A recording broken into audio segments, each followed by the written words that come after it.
DeForest, what's the toughest part about to rush and win? You got to attack the quarterback, but you also want to stay in your rush lane so they can't get out. How's the balance there? Yeah, you just have to have that in your conscience, you know what I mean, in the back of your conscience, and knowing where you at in your rush, how you fit compared to where everybody else is, and owning your rush lane. Yeah, it's difficult because you want to win, but sometimes you don't, and you're too high in your rush or little things like that, and it'll affect everybody else. So it's something we're constantly working on every week.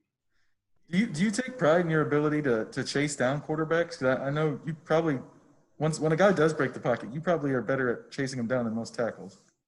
Yeah. I mean, that's one of the abilities the good Lord gave me, being able to be athletic enough to chase some guys down. Sometimes it doesn't happen, but that's just playing with that effort and being able to um, you know take the right angle and trying to get them down. Mike Chappell. Forrest, when you're playing a young quarterback like you will this week, who's been gettable so far for whatever the reasons, change your approach and think maybe you can rattle him early or do things that you can't do to somebody who's been in the league longer? Yeah, usually, I mean, with the younger quarterbacks, pressure really gets to them, obviously, especially, coming to this league, pressure and tight coverage, really gets after them. And, you try to do that, with any quarterback that you play, but especially with the young ones, I mean, the pressure really gets to them. So, you've seen it over the course of the past couple of games, we watch it on film, obviously pressure really gets to them. And so you just need to do a good job up front, dominating, rushing, whether it's with 4, with 5, with 6. I mean, we just got to make sure that we're affecting him and getting him on the ground. So as in any week when they've got a Joe Mixon, stop him first so that they can't – so they got to make the rookie do something. Most definitely. That's every game. We talk about it all the time. You got to earn the right to rush the passer, and that starts with stopping the run.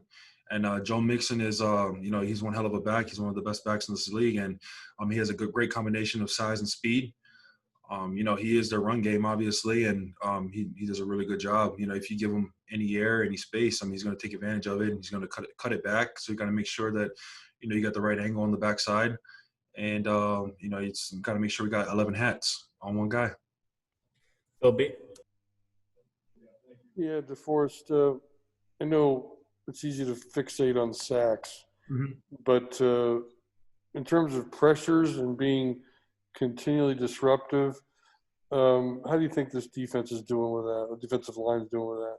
Yeah, I think we're doing a pretty good job with that. I mean, with having some type of effect on the quarterback, like you said. I mean, stats go a long way, but I mean, pressures, hits, that always affects the quarterback, and his thought process, dropping back. Having that constant pressure in his face and little things like that. Can we do it better? Yes.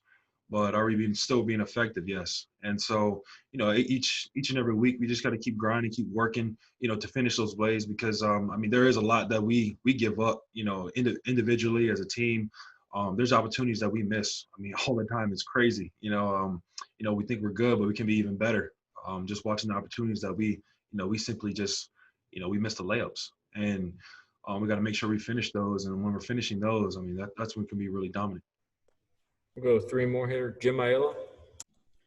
Yeah, DeForest, I'm asking you to look back a little bit more than look forward, but what was the difference between first half defense, second half defense on Sunday when you guys watched the film? Yeah, it was really, guys' eyes, they try to get our eyes everywhere. And, guys were just out of place, miscommunication. Those were the 2 big things that I saw. It wasn't no lack of effort at all. It was, little technique things, and it was in all phases of the defense. And, in the second half, we went in, to halftime and talked about it.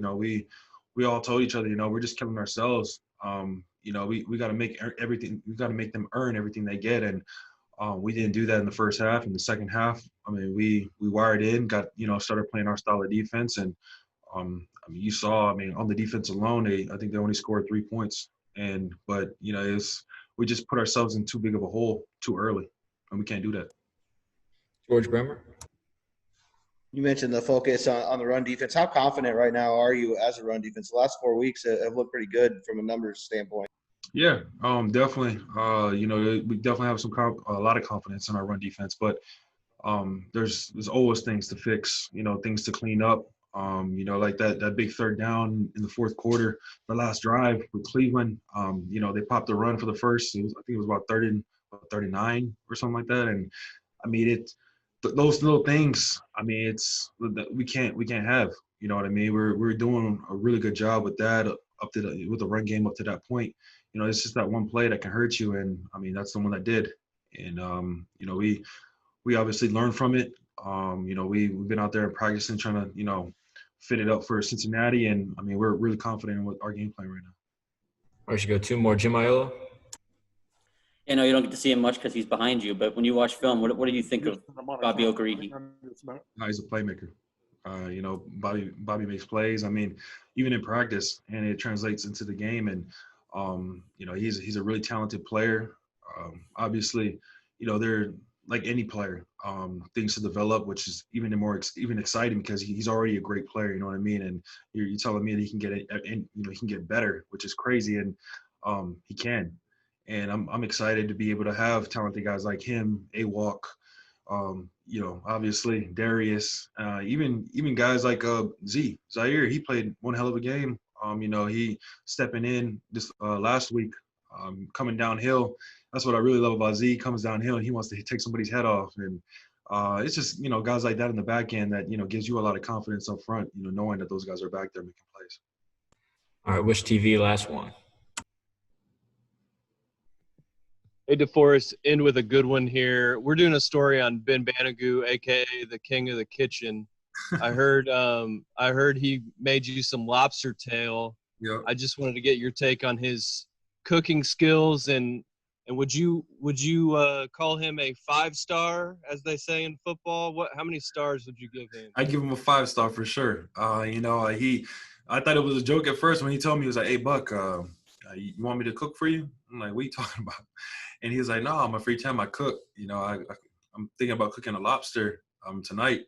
I could drop it off, blah, blah, blah." And I was like, "Sure, why not?" And, he dropped it off. He dropped off the lobster with some shrimp. And I tell you what, if he had a restaurant, I'd definitely go there at least twice a week. So, yeah, I'd call Ben a 5-star for sure.